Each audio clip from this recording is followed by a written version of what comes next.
Paimon's head is all dizzy. The scenery here looks different, too. Oh, what should we do, Traveler? Please don't tell Paimon someone abducted us and brought us to some straight... You're... The beginning of a new adventure!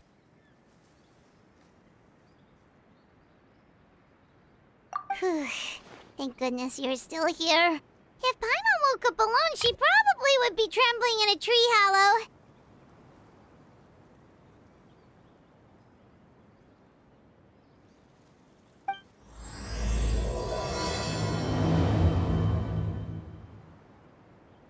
Let's follow this path for now. We might be able to meet someone and figure out what this place is all about.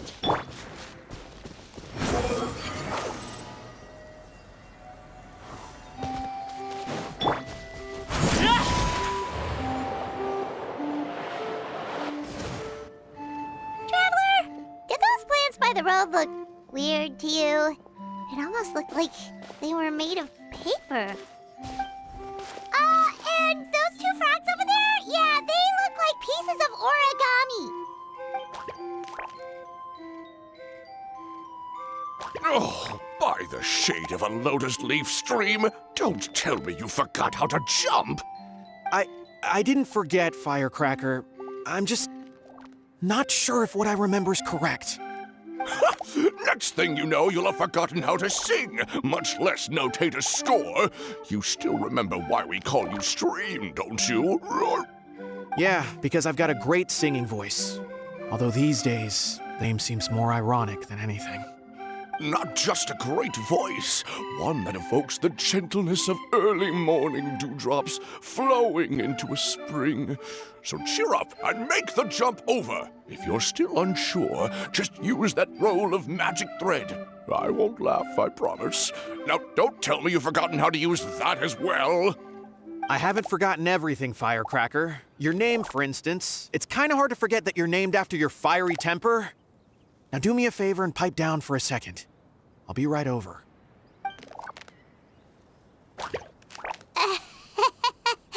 You saw that too, right? Paimon's not seeing things, is she? This place is getting more confusing by the second. Anyway, why don't we go after those two frogs? They didn't look evil or anything. Plus, Behold!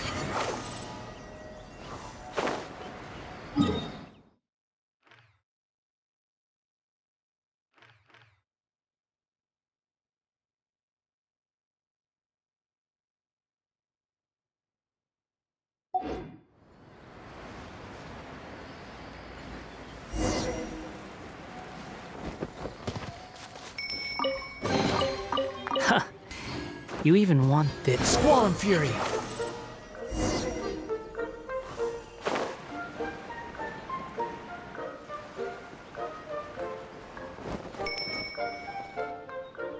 guess we're not catching up to those frogs. They were so fast. Paimon couldn't even tell where they hopped off to in the end. Excuse me, honored travelers. Did you come from the Cliff of Prophecy, perchance? The chubby paper hamster just talked. Chubby? Who are you calling chubby? I've just got a slightly thicker layer of paper on me, that's all. Allow me to introduce myself. My name is Almond, and I'm an elder of the Forest of Blessings. I've been waiting here for the... Traveler, could you pinch Paimon just to make sure she's not still dreaming? Pinching, you say? Well, I can help with that. Although you'll have to get a little closer. My arms are rather short. That's all right. We just need a minute. We know for sure this isn't the world we're familiar with. The talking paper animals and all the paper trees and plants make that pretty clear.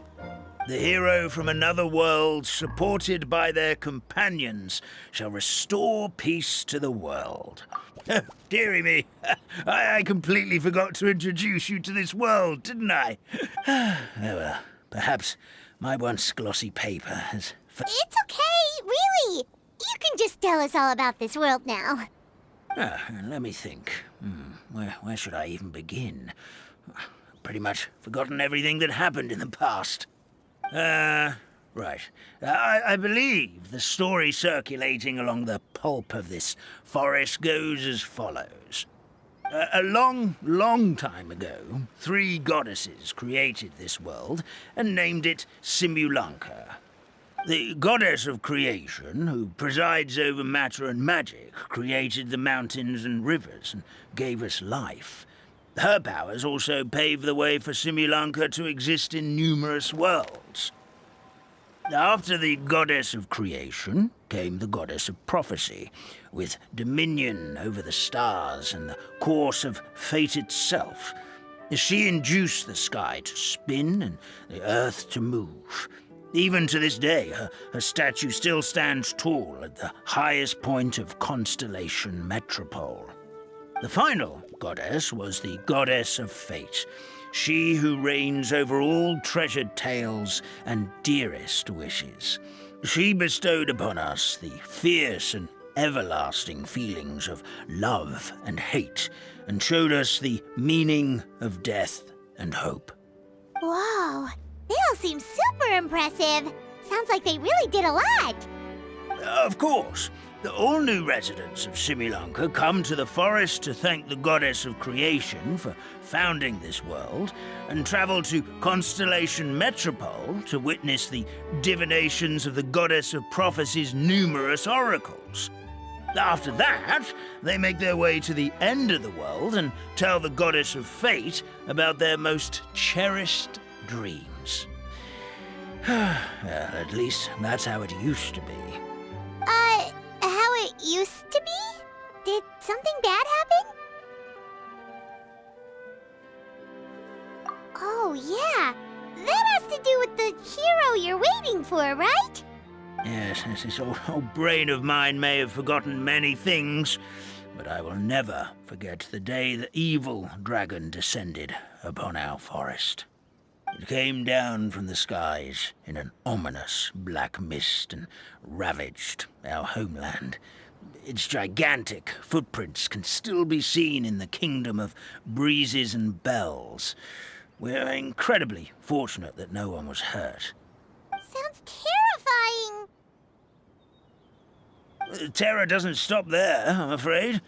Ever since the attack, the Calligraphy Tavern in the forest has been closed. No one knows why, but it's a catastrophe of the highest order for us, forest dwellers.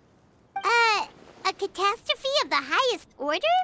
All because a tavern closed? If we were talking about Mondstadt here, Paimon might understand, but is it really all that serious? Good goddess of creation above. We'd take even the greatest flood over the closure of the tavern. Wet paper will dry out with time. Fallen trees can be restored.